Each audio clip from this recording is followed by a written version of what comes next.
Hi guys! Welcome to my channel. This is Blue Butterfly Mystic, and if you are new here, welcome, and if you are not, welcome back. So we are on a roll talking about the universal laws, and we have already covered the law of divine oneness. Okay, and so now we are moving on to the second law, which is the law of vibration. Okay, so it's a whole vibe. It's a vibe, right? Okay, vibrations, energy. Okay, um, basically everything down to microscopic proportions. Um, Everything is in constant motion. Okay, we'll say motion. Um, Circular motion. It's dancing around. Okay, um, and if that is true, even if something appears to be solid, then everything, all matter, uh, from the lamp to me to the birds to the trees. I'm rhyming. I was a poet and I didn't know it today. Um, it all vibrates. Now, I say this all the time. I think there are other readers that do too. We talk about learning how to trust your intuition. Okay. Now, I'm going to be honest with you. All right. When I very first had a tarot deck put in my hand back in December 2020, I could have told you maybe what I thought intuition was, but then once I started being told, you've got to follow your intuition, listen to your gut, I'm like, okay, but like I get it, but how do you know you're doing that? Like, is there like a system? Because nobody really tells you what that means. Okay, and basically what I'm about to tell you may be something that you don't exactly want to hear. But I'm not here to give you things that you want to hear. I'm going to give you things that you need to hear, because I don't want anybody endlessly listening to readings or endlessly researching, although knowledge is power. You do you. However, the download that I received about learning how to follow my intuition was a game of spiritual red light, green light. Okay? When something would come up, I would be like, okay, whether it was a symbol or a word or, God forbid, angel numbers, because I was a little obsessive about angel numbers, I'm not going to lie. My friends and family would kind of pick on me and call me Rain Man because of my how I could reduce so quickly and simplify, and also how they were placed in order was a big deal. So like if I had 1 5 5 5, it would be like there's a big change coming because it is a triple energy of 5 that is attached to a new beginning.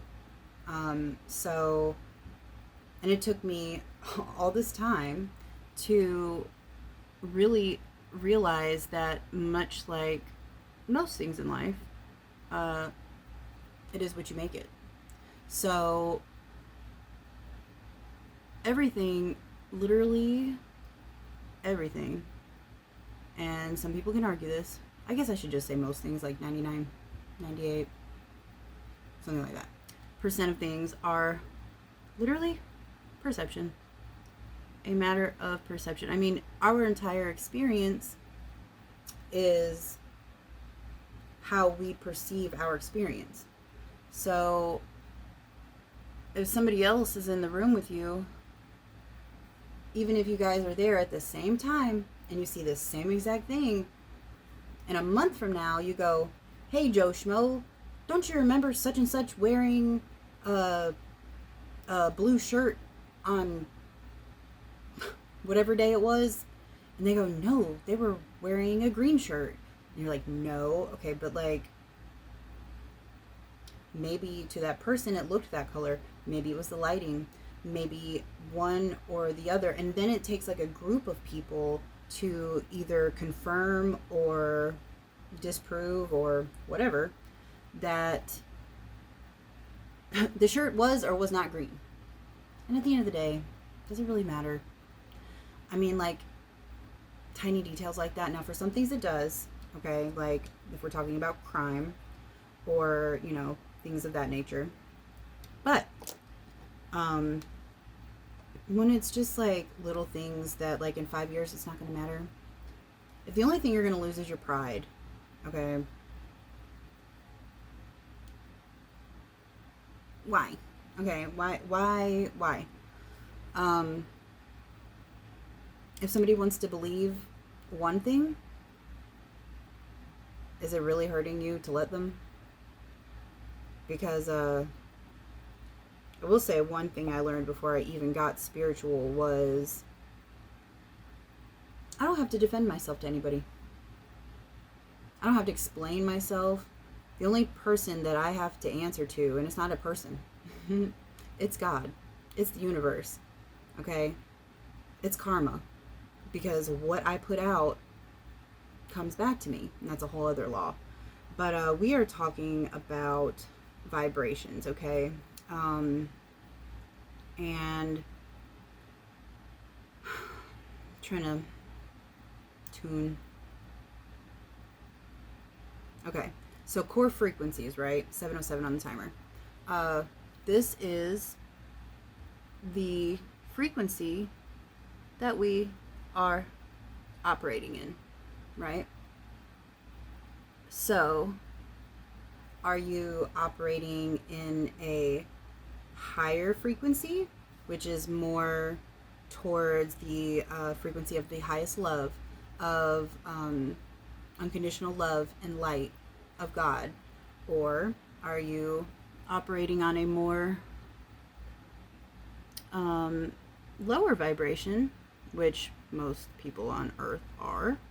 And honestly, I don't think that they truly even realize it, because I can honestly say that there was many years of my life that I thought I was doing things to regain my power or heal or whatever the hell I thought I was doing, and I wasn't.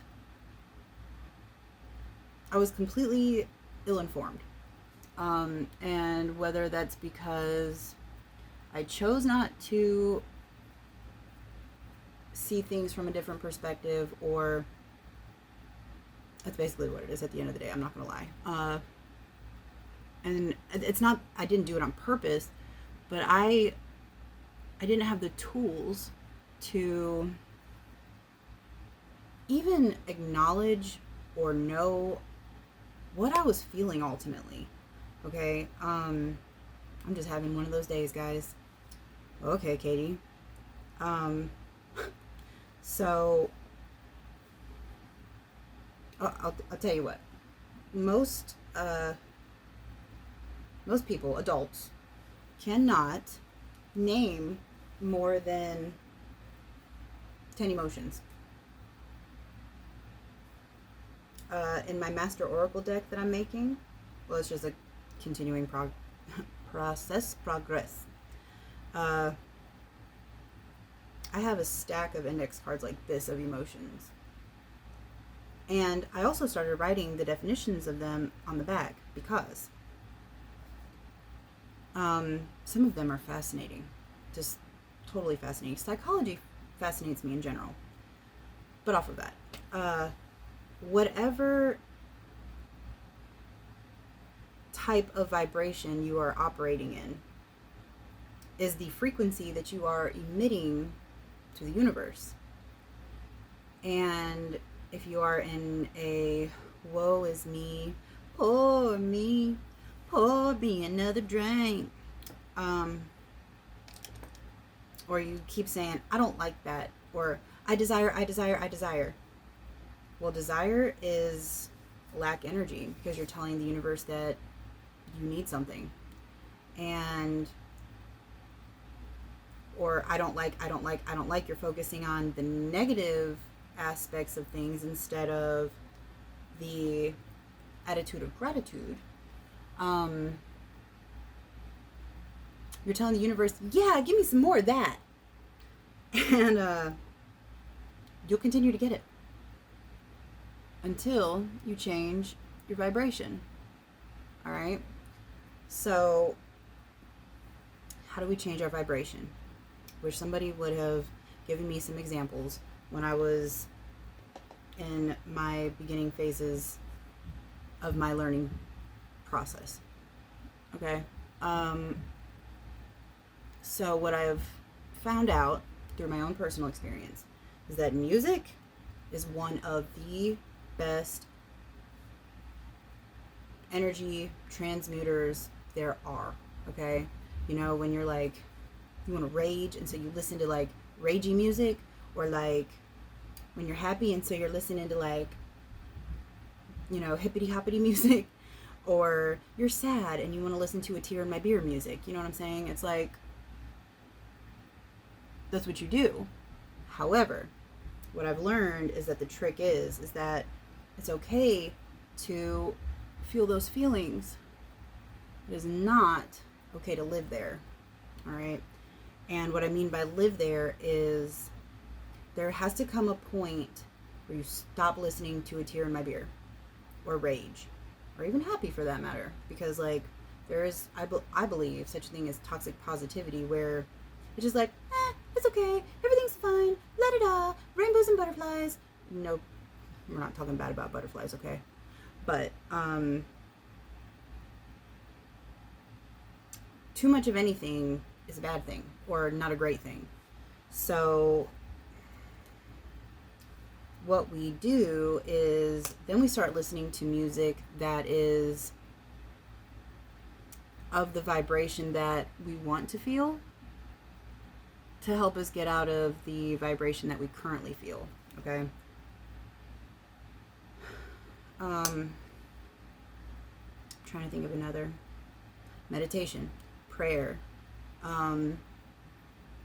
moving your body, being creative. I tell this story all the time about back in December 2022, how I was, well, let's just say the previous, so 21, right? I had my youngest child, and for the first time, I was diagnosed with postpartum depression. Okay? Never had it. I really, even though I had chronic depression on and off my entire life due to the traumas that I'd been through, I did not understand how a woman could be depressed after giving birth and having such a miracle. Well, I found out. But when it came time to deal with it, look, sometimes I suck at adulting, or humaning, or whatever you want to, whatever. I suck at living sometimes, okay? I'm not perfect, don't claim to be, no expert, wasn't given a book. I'm just here, just like you, trying to figure things out, okay? But I have the hardest time remembering to take medicine every day.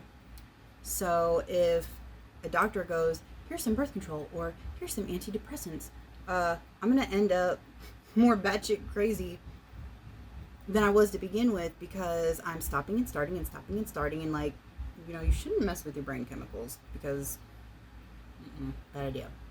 So with that being said, I decided to throw myself back into retail work, and that wasn't a good idea either. That's how I found out that bipolar ran in my family. I was diagnosed 2 years ago with bipolar 2, which is basically the new version of manic depressive, except that I have more depressive phases than manic. And so they're like, chronic depression, chronic anxiety, complex PTSD, and the list is going on, and they're giving me all these medicines, and I'm like, you guys want me to take these?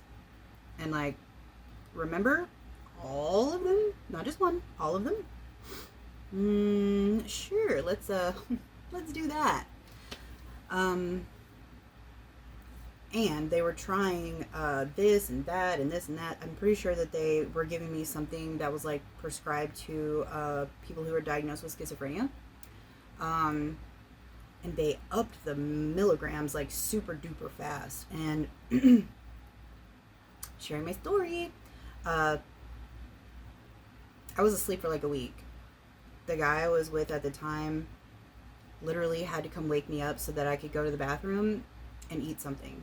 It was not... I've never known what hibernation feels like outside of my regular depression, but this was... But once I changed my mindset and I was like, okay, fine, whatever I'm doing isn't working, so I'm going to surrender and see a counselor. And the counselor was talking to me about cognitive behavioral therapy.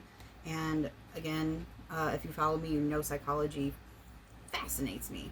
But if you don't, now you do. And so I started listening to audiobooks and reading online because, like, I had anxiety to the point where I was stuck in a chair, like in a recliner. And if it wasn't for me having to feed or diaper my baby, my youngest baby, I don't know if I would have moved or been awake or alive. And it's not really fair to place, but it was a blessing, okay, is all I'm trying to say. Then I started reading about meditation, and I'm like, this is bullshit. Who wants to sit around and go, okay? I was like, this is really dumb. Okay, how am I gonna get a clear mind from this? Well, I shouldn't have said that. That's another video. But mindful, conscious activities. Okay, if our mind believes everything that we tell it, then that means that old dogs can learn new tricks.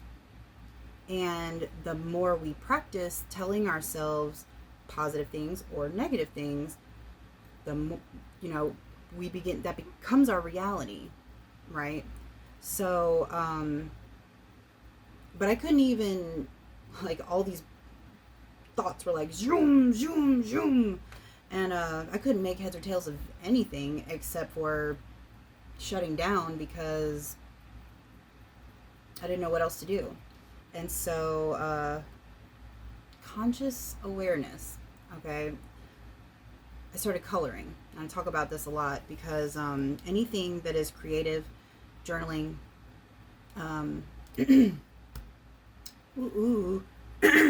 excuse me, dancing, singing, if my voice will work. There are lots and lots of practices, and we will get into that later because I want to talk about all the different ways that you can change your vibration, okay? But the first step was clearing my mind. And once I was able to do that, even a little bit, I started to feel a sense of peace. And so what I started doing was keeping a small coloring book and a couple colored pencils, even in my bag if I had to go out into public. And if I started feeling like the vibes were just like smacking up against me and I couldn't handle them, I would just, and it would help me, okay? Am I saying that you should dance in public? You do you. Am I saying that you should, stop in traffic and journal? Probably not. But use your judgment, your better judgment, and your discernment, and be creative with it. If that's a thing that you struggle with, hopefully you don't struggle with things like that, like I did.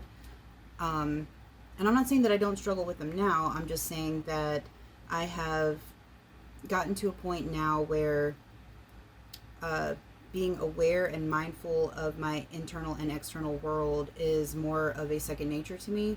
And it's easier for me to go, okay, I don't want to feel this. And I'm going to make the conscious choice to change it. And the moment that you do that, the moment that you go, I don't want to feel this way, that's when you start taking your power back. Okay? And we can delve into 2101 on the timer. Delve into the rest of different kind of practices and activities or methods or rituals, whatever you'd like to call it, in the next video. I hope, let me not say I hope, whoever you are, okay, Spirit is saying that you've had a rough journey, okay, and my divine purpose, my soul mission is to, because again, I'm not an expert, I might be on like level 5.5, 55, 5.5, whatever. But the people who are just now starting their awakening can benefit from the things that I know. And what I do know is that overall, when you look at life in general, it can be very overwhelming, and it can seem damn near impossible to untangle in your mind or your heart or wherever, your house, like me. But it's possible.